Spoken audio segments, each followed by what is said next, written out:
size. Perhaps most majestic of all, the Matterhorn. A cross placed at the summit in 1965 marks the centenary of man's first ascent of this glorious peak. For some, the allure of mountains is climbing up. For others, it is racing down. And in this little valley of Cervinia, Italy, racing down means bobsledding, hurtling over an ice track carved into the mountainside nearly 30 years ago. This is bobsledding in its purest form, refrigerated only by winter's cold hands and sculpted and maintained by men who are not just workers, but artisans. Their tools, a primitive broom and scraping devices, and instinct. With these, they prepare one of the fastest and most dangerous bob tracks in the world. And their technique, as old as the sport itself. A plaster of snow and water lovingly shaped into a racetrack.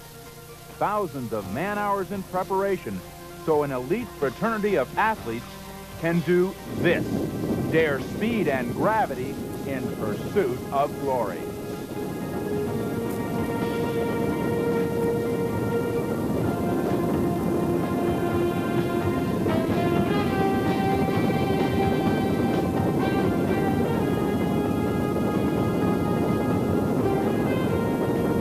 Welcome to the world's two-man bobsledding championship.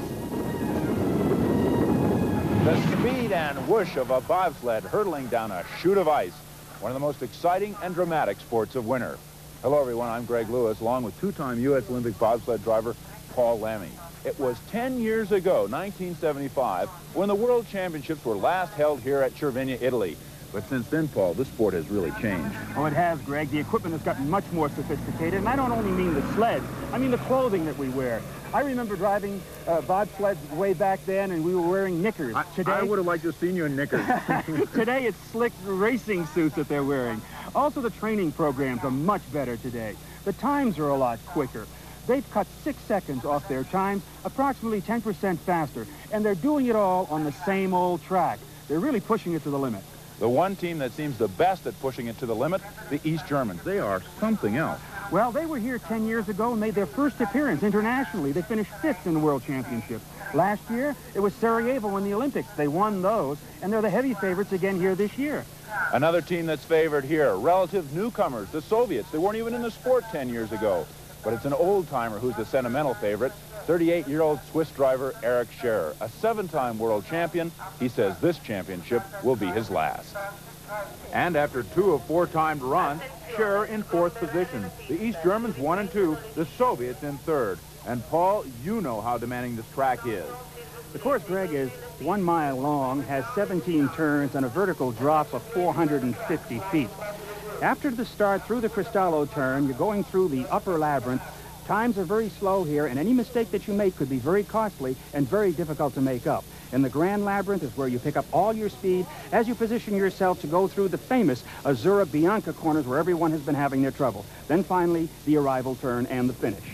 Trouble has always been the hallmark of this course. 10 years ago in the World Championships, trouble looked like this. And these were the Australians as they came out of the second turn of the Grand Labyrinth. You can see there are no sides on the sleds. The bodies come flying out. Their feet get tangled. They get dragged down the chute. And finally, they break away, and the sled is on its way down to the bottom all by itself. There were problems in the old sleds. There are problems in the new sleds. A year ago, the Soviets found out. And they came off that straight wall after coming out of Bianca late. They were on their heads. They did a complete flip in the finish turn, again on their heads. You'll notice that the sides on the sled managed to keep both men inside the sled as they went through the finish. But this year, for the Cervinia World Championships, the Soviets have sent their best driver, bronze medalist from Sarajevo, Zintas Ekmanis. They're a great starting team, Greg. Let's watch this great, powerful snap that they have off of that block back there, and also the traction that they get out of the wire mesh, which is underneath the toes of their shoes as they push this 400-pound sled out of the block.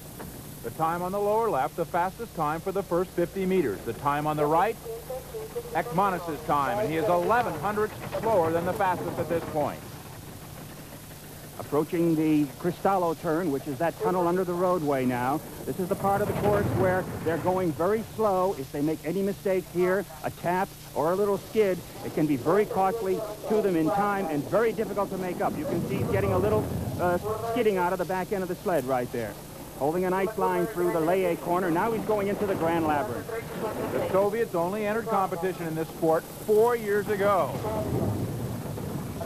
And they're doing extremely well here in the World Championships, Greg. Here they are approaching the Bianca turn. That's coming out of Azura. A nice line into the Bianca turn. Nice and smooth. Look at how straight he is going down there. A little fishtail. That won't cost him any time. And he's perfectly clean through the finish turn. The Soviets' time, 105.61. Their 3-run total puts them now in first place.